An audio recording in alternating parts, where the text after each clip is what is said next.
Well, I would say I am first and foremost a student of African culture because I believe that the culture that our ancestors left us is one of the most important cultures in the world.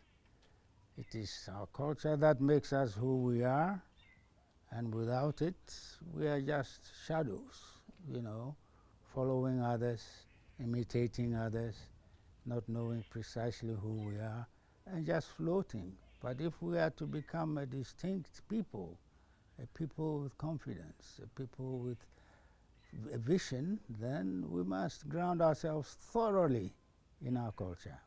I'd like to explore that.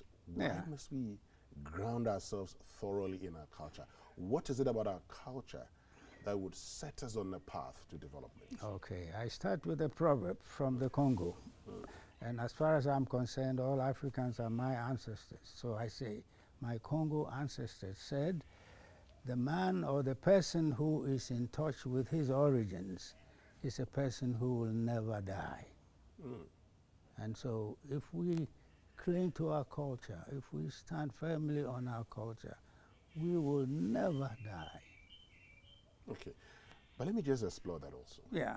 Because we're learning from you. We're learning about ourselves. And I mean, as you can see the environment, you can see all the greens that later on would, you take us on a tour even of your house before we get into Anansi Choir. But let me just find out, why do you say all Africans are your ancestors? Well, I believe that all Africans are one people. It's the Europeans who divided us into Ghana, Nigeria, Kenya, and so on. We were all one people. Humanity began here, you know, and although we lived in various communities or nations, we are the same people. And I identify myself as a descendant of these people who lived before us. And so for me, all Africans, whether they are Kenyans or whatever, they are all my ancestors. And their proverbs and their traditions mean so much to me, and I identify with them. That's who we are.